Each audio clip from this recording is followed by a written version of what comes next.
Hi viewers, welcome to our channel. ప్రస్తుతం మనతో పాటు దాము బాలాజీ గారు సీనియర్ జర్నలిస్ట్ ఉన్నారు. వారితో ఒకసారి మాట్లాడదాం. సార్ నమస్కారం సార్. నమస్తే. సార్, పుష్ప 2 మూవీ ఇంకొక 10 డేస్ కూడా లేదు రిలీజ్ అవ్వడానికి.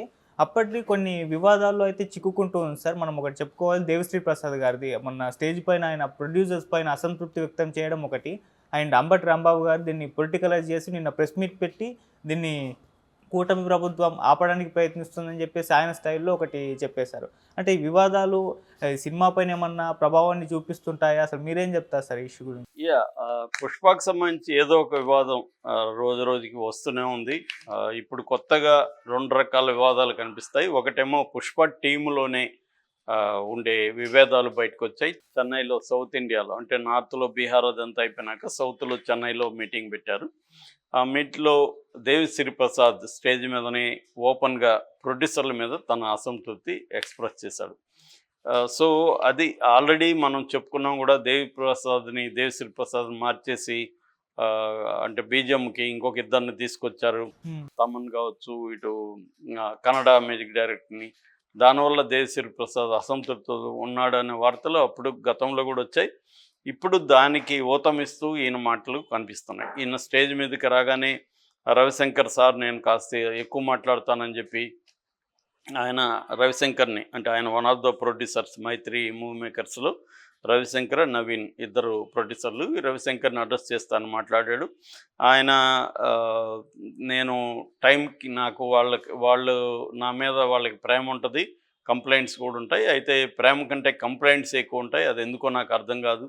నేను టైంకి పాట ఇవ్వనని, టైంకి బ్యాక్గ్రౌండ్ స్కోర్ ఇవ్వనని, టైంకి రానని, స్టేజ్ మీద కూడా ఇప్పుడు టైమింగ్ కరెక్ట్గా లేదని, రాంగ్గా వచ్చానని ఎలాగంతా వాళ్ళు అనుకుంటున్నారు. అదంతా అబద్ధం. నేను అన్నీ కూడా పర్ఫెక్ట్గా చేస్తాను, టైంకి అన్నీ ఇస్తాను. నా మీద అలాంటి కంప్లైంట్లు పెట్టుకోకండి. ఏదన్నా ఉంటే పర్సనల్ కాదు, ఓపెన్గానే అడగాలి అనేది మాట్లాడాడు. తర్వాత అల్లు అర్జున్ ఉద్దేశించి పుష్ప 2లో ఉండే ట్రైలర్లో డైలాగ్ ఈయన చెప్పాడు. ఏదైనా మనం అడిగి తీసుకోవాలి, అది నిర్మాతల పేమెంట్ అయినా, స్క్రీన్ మీద క్రెడిట్ అయినా అన్నాడు. అంటే నిర్మాతల పేమెంట్ ఈయనకి సరిగా రాలేదా? స్క్రీన్లో ఈయనకి టైటిల్ కరెక్ట్గా ఇవ్వలేదా? ఎందుకంటే మిగతా వాళ్ళని కూడా తీసుకొచ్చారు మ్యూజిక్ డైరెక్టర్లు, కాబట్టి ఈయనకి ఆ మేరకు తగ్గిపోతుంది కదా. మామూలుగా అయితే బ్యాక్గ్రౌండ్ స్కోరు కంప్లీట్గా మ్యూజిక్ అనేది ఒకే పేరు వస్తుంది, కానీ పాటలకి బ్యాక్గ్రౌండ్ స్కోర్కి వేరే వాళ్ళని పెట్టినప్పుడు వాళ్ళ పేర్లు కూడా వస్తాయి. సో మరి నా క్రెడిట్ నాకు ఇవ్వలేదు కాబట్టి నేను అడిగి తీసుకోవాలి అన్న ఒక అసంతృప్తి కనబడుతుంది. ఇది అంటే మామూలుగానే దేవిశ్రీ ప్రసాద్ ఏంటంటే ఈజ్ నోన్ ఫర్ ఓపెన్గా ఉండడం, క్యాండిడేట్గా మాట్లాడడం. అది అతనికి ఎప్పటి నుంచో ఉంది. మనకి గతంలో కూడా మన లెజెండ్ అప్పుడు కూడా, లెజెండ్ సినిమా అప్పుడు బోయపాటి శ్రీనివాసు స్టేజ్ మీద నేను ఇట్లా ఆయన నిద్రపోకుండా 13 రోజులు నిద్రపోనీయకుండా చేసి బ్రహ్మాండమైన మ్యూజిక్ తీసుకున్నానంటే అక్కడికక్కడే ఇచ్చిపడేశాడు ఇతను.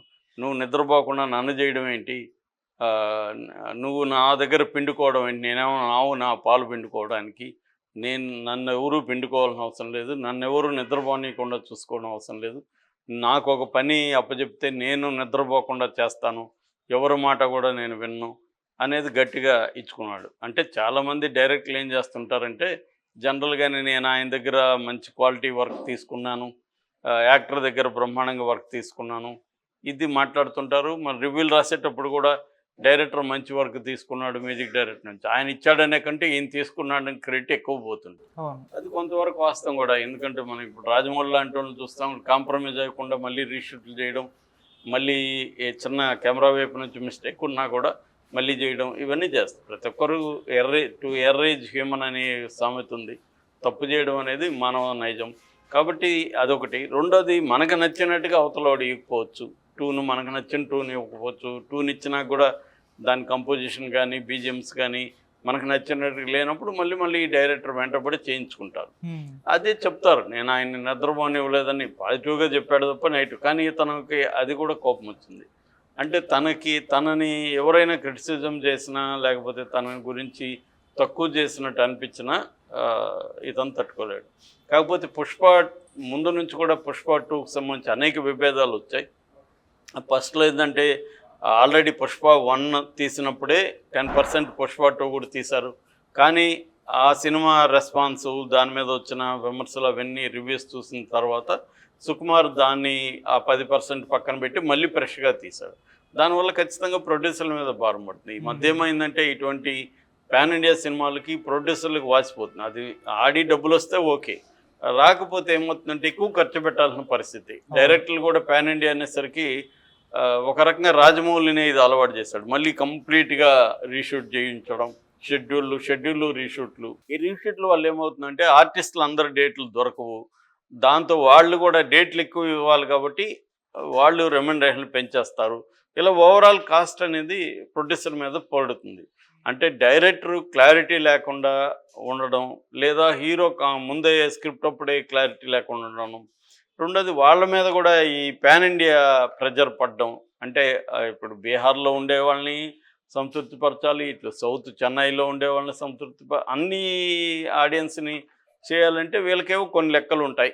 అంటే మాస్ ఆడియన్స్కి స్పెషల్ సాంగ్ ఒకటి ఉండాలి, లేకపోతే ఈ కైండ్ ఆఫ్ ఫైట్ ఉండాలి, ఈ కైండ్ ఆఫ్ గెటప్ ఉండాలి, ఈ కైండ్ ఆఫ్ కామెడీ ఉండాలి, ఇట్లాంటి ఒక ఫార్ములాకి సంబంధించిన కొన్ని ఉంటాయి.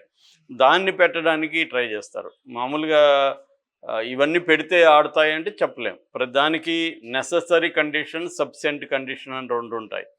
నెససరీ కండిషన్ అంటే ఇది ఖచ్చితంగా చేయాలి. ఇప్పుడు మా సినిమా అంటే ఒక మంచి ఫైటు, ఒక మంచి సాంగు, హీరో మాస్ గెటప్పు, అందరికీ అర్థమయ్యే విధంగా ఒక రూడ్ కామెడీ, ఇలాంటివేవో కొన్ని ఉంటాయి. అవి నెససరీ కండిషన్స్. సబ్సెంట్ అంటే ఇది ఈ నెససరీ అనేది సరిపోకపోవచ్చు ఆడడానికి. ఆ సబ్సెంట్ ఏంటో ఎవడికి తెలియదు. అంటే ఈ సినిమా ఎందువల్ల ఆడింది అనే దానికి కొన్ని చెప్పగలరు, కానీ మరి అదే ఎలిమెంట్స్ ఇంకొక సినిమాలో పెడితే ఆడుతుందా చెప్పలేరు ఎవరు. దాని ఏమంటారు, పోస్ట్ ఫ్యాక్టర్ అనాలిసిస్ అంటారు. సినిమా హిట్ అయితే ఒక రకమైన అనాలిసిస్ చేస్తాం, సినిమా ఫ్లాప్ అయితే అదే ఎలిమెంట్సే ఉంటాయి. హిట్ సినిమాలు, ఫ్లాప్ సినిమాలు, దానికి ఇంకొక అనాలిసిస్. కానీ స్క్రిప్ట్ అప్పుడు ఎవడు చెప్పలేడు మీరు ఈ ఎలిమెంట్స్ పెడితే 100% హిట్ అవుతుందని ఎవడు కూడా చెప్పలేడు. ఒక ఇది వచ్చు అంతే. సో అందువల్ల ఇక్కడ ఏమవుతుందంటే ఈ ఆర్టిస్టులకి, డైరెక్టర్కి, లేకపోతే టెక్నీషియన్లకి, డైరెక్టర్లకి, ప్రొడ్యూసర్లకి మధ్య సినిమా క్లాష్ అనేది అనివార్యం. ఎందుకంటే వాళ్ళు కూడా ఈ బడ్జెట్ ఎక్కువ అవడం వల్ల డబ్బులు ఇవ్వడంలో ఆలస్యం చూపించడం కానీ, లేదా లాస్ట్ పేమెంట్ ఎగ్గొట్టడం కానీ ఇవన్నీ చేస్తుంటారు. మామూలుగా అయితే ఇప్పుడు music, for example RR tracks అనేవి డబ్బులు లేకుండా ఇవ్వరు మ్యూజిక్ డైరెక్టర్లు. ఫైనల్ ఇది వాళ్ళే దగ్గర పెట్టుకుంటారు. ఎక్కడైనా అంతే, ల్యాబ్లో అయినంతే. ల్యాబ్లో అన్నీ అయినాక ఫైనల్ మనకి ఇవ్వాలంటే ఫైనల్ పేమెంట్ క్లియరెన్స్ ఉంటే కానీ వాళ్ళు ఇవ్వరు. ఎందుకంటే ఎగ్గొడతారు ప్రొడ్యూసర్లని. సో ఈ ప్రాబ్లమ్స్ ఉంటాయి కాబట్టి ఇతను మాట్లాడినట్టు మనకు అర్థమవుతుంది. ఏదేమైనా గొడవలు అయితే వాస్తవం అనేది తెలుస్తుంది. ఇక రెండవ అంశం పొలిటికల్ అంశం. యాక్చువల్గా ఇటు పవన్ కళ్యాణ్ అని కాదు, మెగా ఫ్యామిలీకి, అల్లు ఫ్యామిలీకి మధ్య గొడవలు అయితే వాస్తవం అనేది బయటకు వచ్చేసింది. అప్పటి నుంచి ఏమైందంటే ఇటు తెలుగుదేశం, జనసేన వాళ్ళు అల్లు అర్జున్ మీద నెగిటివ్ కామెంట్లు చేయడం మొదలుపెట్టారు. దాంతో అల్లు అర్జున్ని వైసీపీ ఓన్ చేసుకోవడం మొదలుపెట్టింది. సో లేటెస్ట్గా ఇప్పుడు సైలెంట్గా ఉండొచ్చు వైసీపీ వాళ్ళు, కానీ వాళ్ళు ఉండకుండా అంబటి రాంబాబు నిన్న తన్ని అల్లు అర్జున్ని వెనకేసుకొస్తూ అల్లు అర్జున్ని తొక్కేయాలని చూస్తున్నారు, కానీ మీ వల్ల కాదు, ఇవంతా మాట్లాడు. నిజానికి అల్లు అర్జున్ నిన్ను అడిగాడా మాట్లాడమని, అంటే వాళ్ళు దాన్ని పొలిటికల్గా ఉపయోగించుకోదలుచుకున్నారు. దానికి యాంటీగా వీళ్ళు ఏం చేస్తున్నారు, అసలు పుష్ప 1 వచ్చినప్పుడు జగన్ ప్రభుత్వం ఇబ్బందులు పెట్టలేదా, స్పెషల్ షోలకి పర్మిషన్లు ఇవ్వలేదు కదా, ఇప్పుడు వీళ్ళు వచ్చి ఏదో అల్లు అర్జున్కి మేలు చేస్తున్నట్టు మాట్లాడుతున్నారని వీళ్ళు అంటున్నారు. అది వాస్తవమే. ఇక్కడ ఏంటంటే అక్కడ ఎవ్రీథింగ్ ఈజ్ పాలిటిక్స్ కాబట్టి దాన్ని వాళ్ళు ఉపయోగించుకోవడానికి ట్రై చేస్తున్నట్టు కనపడుతుంది. ఏదేమైనా పుష్ప 2 మీద దీని ప్రభావం అంతగా పడే అవకాశం లేదు. ఆల్రెడీ అది రికార్డులు క్రియేట్ చేసింది.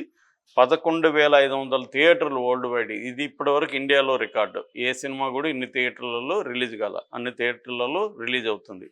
ఆల్రెడీ బిజినెస్ చూస్తే కూడా pre release business, theatrical business 640 కోట్లు, తర్వాత డిజిటల్ 275 కోట్లు, మ్యూజిక్ 65 కోట్లు, శాటిలైట్ 85 కోట్లు, ఓవరాల్గా 1065 కోట్లు ప్రీ రిలీజ్ బిజినెస్ చేస్తున్నారు. ఇది కూడా రికార్డు. ఆల్రెడీ మనం చూసాము ట్రైలరు ప్రభాస్ అండ్ మన మహేష్ బాబు వీళ్ళ రికార్డులను కూడా బ్రేక్ చేసింది. మొన్న కిస్సింగ్